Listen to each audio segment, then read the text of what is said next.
it's Allie with Allie Answers. I hope that you're having a fantastic day.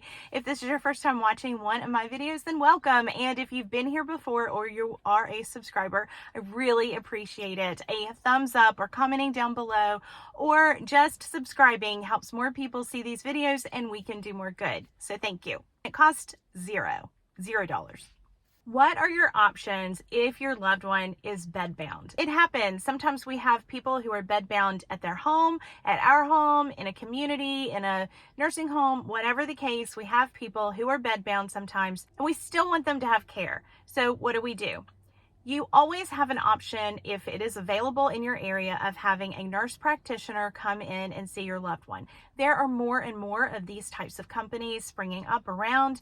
There are even doctors that visit, but most of the time it's a nurse practitioner, and insurance will pay for the visit. So if you are worried about that, don't worry. The nurse practitioner can prescribe medications, they can order labs, they can even have a mobile x-ray come into the home or wherever your loved one calls home.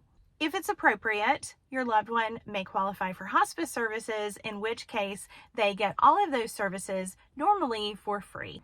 I will drop some instructional videos about hospice in the description box. I have a lot of videos about it. The only real issue with hospice is that if you are trying to proactively treat an illness, hospice is not right for you. So if you want to continue having neurological tests or you want to pursue treatment for cancer, hospice will not work for you, and I can explain more down below. So let's say that you don't have a visiting nurse practitioner, or the visiting nurse practitioner can't do the specialty testing that you need, and you need to get your loved one to the doctor, but what am I going to do? My loved one is bedbound.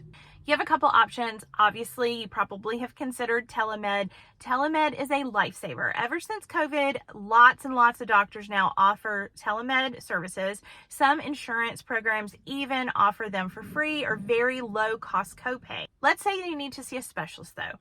Your loved one needs to see a neurologist or a gastroenterologist. Well, in that case, how do you get them to that appointment? You're not going to be able to get someone who's bedbound safely into a vehicle.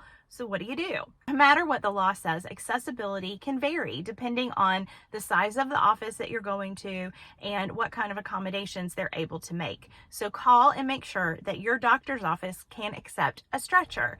If they can, then your next step is to call a non-emergency transport company. Now, this is not going to be cheap, and it is most of the time not covered by your insurance, but you can call them and check to verify.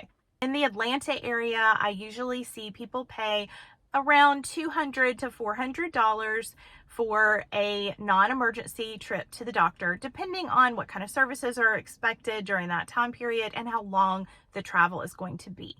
But if you really need to get a test done or you really need to get looked at by a specialist, I just want you to know what's available and that it is possible.